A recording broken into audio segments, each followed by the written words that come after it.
연결 자료 구조를 이용한 큐에 대해서 보도록 하겠습니다. 일단 큐는 P4로 포스트인 포스트아웃, 첫 번째 들어간 데이터가 첫 번째로 나오는 그런 개념인데, 이거를 연결 자료 구조, 단순 연결 리스트로 구현을 할 경우에, 그럴 경우에도 포인트가 두 개가 필요합니다. 하나에 대한 포인트는 삭제를 하기 위한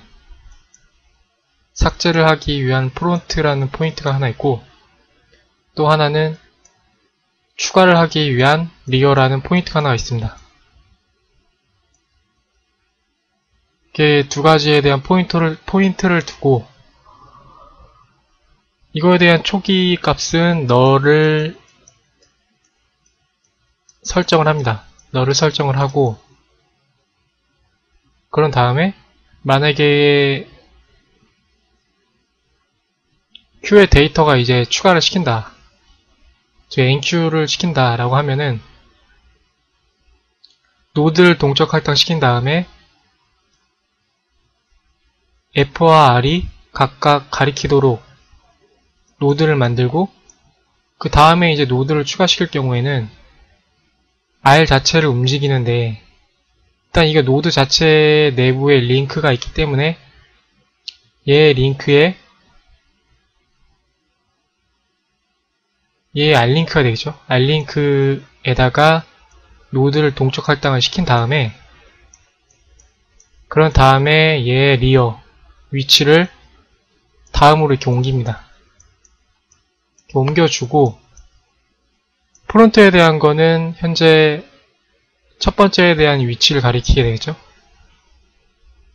그 다음에도 이제 노드를 추가시킨다라고 할 경우에는 이 두 번째에 리어가 가리키는 요 노드의 R링크 요 위치에다가 노드를 추가를 시키고 동적 할당을 시키고, 그런 다음에 이 리어의 위치를 또 한 단계 이동시킵니다. 추가에 대한 개념은 이런 식으로 되어 있고, 삭제를 할 경우에는 이 프론트를 이용을 하는데,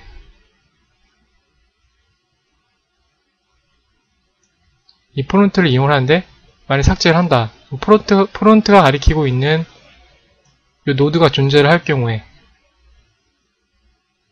이 노드를 삭제를 하겠죠. 근데 삭제를 하기 전에 이 노드의 R링크를 이 프론트에다 연결을 시키고,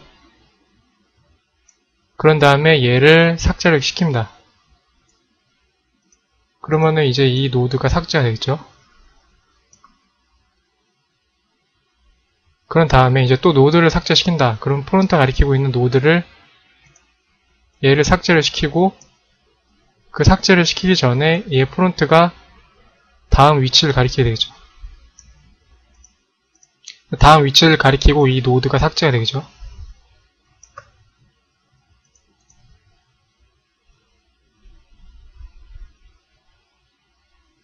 그런 다음에 이제 노드가 하나가 남았을 경우에 얘를 삭제를 시키고, 그런 다음에 프론트를 널로 초기화를 시켜주고 리어를 널로 초기화를 시켜줍니다. 개념은 이런 식으로 들어가고, 소스 코드를 보도록 하겠습니다.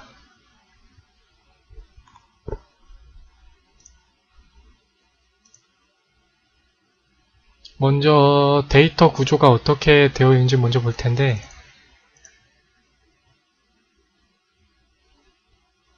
이건 단순 연결 리스트를 사용을 하니까 일단 데이터는 무조건 들어가야 될 테고, 그 데이터를 가지고 있는 노드 구조체를 하나 만들어서 그 노드 내부에 링크가 하나 있어야 되겠죠. 단순 연결 리스트니까 링크가 하나 있어야 되겠죠. 노드가 하나 있고 데이터가 있고 노드 내부에 링크가 하나 있다. 클래스를 보면은 클래스 내부에 프론트하고 리어라는 포인트가 있는 걸 볼 수 있습니다. 이 프론트 같은 경우에는 이제 삭제를 위한 그런 객체가 될 테고 포인트가 될 테고, 그 다음에 리어는 추가를 위한 포인트가 되겠습니다. 소스 파일을 보면은 초기 위치점 프론트하고 리어는 널로 초기화가 되어 있는 걸 볼 수가 있고, 다음으로 소멸자에서 메모리를 삭제하는 걸 먼저 보도록 하겠습니다. 소멸자가 실행이 될 때 delete all이라는 거를 호출을 하는데, 이거 내부적으로 보면 while 루프로 프론트가 가리키는 게 없을 때까지, 즉 데이터가 존재하면은 계속 루프가 돌아가겠죠. 계속 루프를 돌려서 프론트가 가리키고 있는 그 객체를 삭제자 포인터에다가 집어넣고, 그런 다음에 프론트의 포인트를 다음 위치로 옮깁니다. 노드의 다음 위치로 그 프론트에 대한 위치가 옮겨지겠죠. 그래서 만약에 이제 프론트가 가리키는 게 없다 라고 하면은 리어도 마저 널로 초기화를 시켜줍니다. 그런 다음에 이제 삭제자로 임시로 두었던 거를 그 객체를 소멸을 시켜줍니다. 이 과정이 다 끝나면 메모리가 전부 다 소멸이 되겠죠. 메모리 소멸 과정은 이런 식으로 돌아가고, 다음으로 NQ를 보도록 하면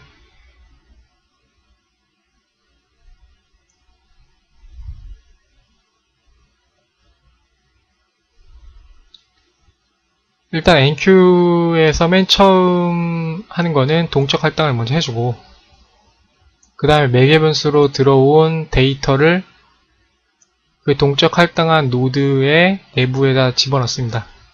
그런 다음에 프론트가 널이다.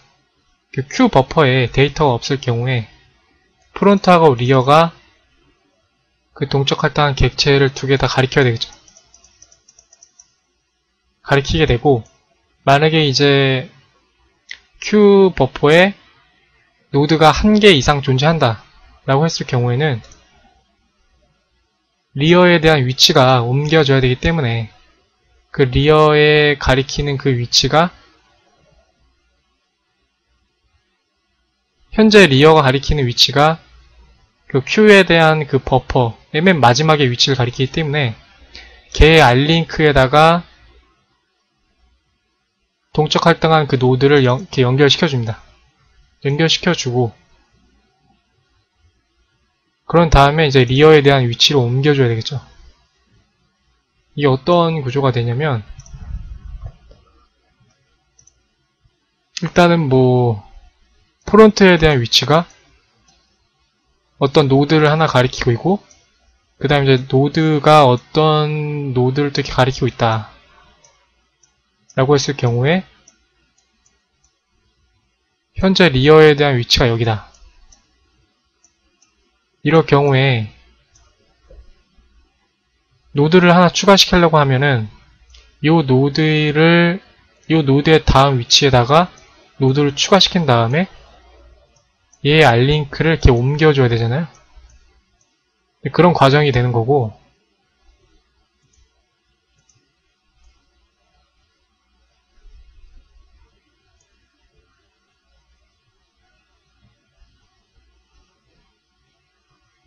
다음으로 DQ를 보면은,